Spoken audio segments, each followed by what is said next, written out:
Hello, hello my dear student, welcome back to my YouTube channel Sona Classes. आज हम पढ़ा पिला माने क्लास 10th ର जियोग्राफी भूगोल। आज हम पढ़ा पिला माने अरण्य संबल विषय रे अरण्यर व्यवहार और उपकारिता।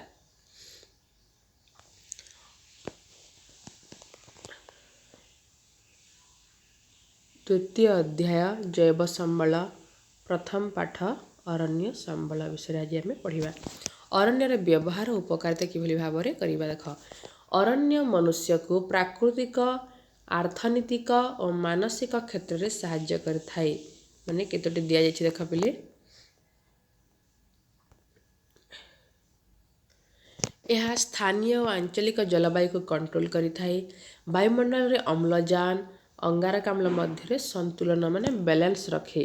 वायुमंडल रे अम्लजान अरण्य रे बैलेंस रखे आ माने से अंचल जलवायु माने वेदर को कंट्रोल रे रखि थाए।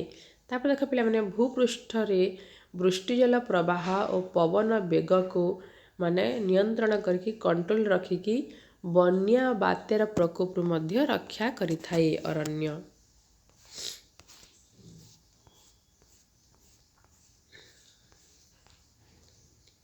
तापर देख पिला माने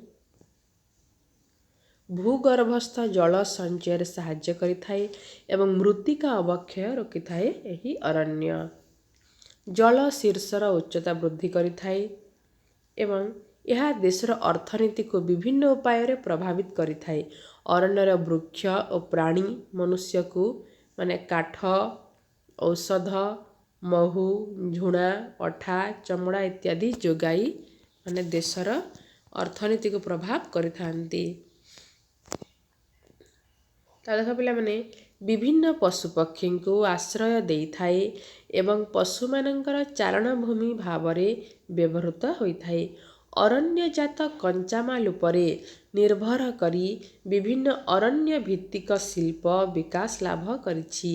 यथा कागज कारखाना दियासिली कारखाना खेल उपकरण कारखाना रबर पदार्थ उत्पादन कारखाना माने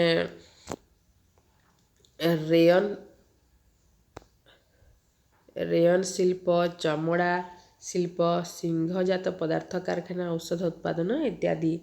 तापर देख पिला माने कृषि फल चाष फलमूल शुष्क पत्र लता इत्यादि मध्य संग्रह करा जाय थाए। तापर देख पिला माने व्यावसायिक भित्तिरे अरण्यजात पदार्थ को रप्तानी करी वैदेशिक मुद्राय करा जाय थाए। तापरे अरण्यर विभिन्न प्राकृतिक सौंदर्य माने नदीगंड जलप्रपात स्वास्थ्य अनुकूल जलवायु पशु पक्षींकर बसवास विभिन्न सुगंधित पुष्प इत्यादि रे माने आकृष्ट होई मनुष्य निजर मानसिक शांति पाई एठाकू आसीथांती।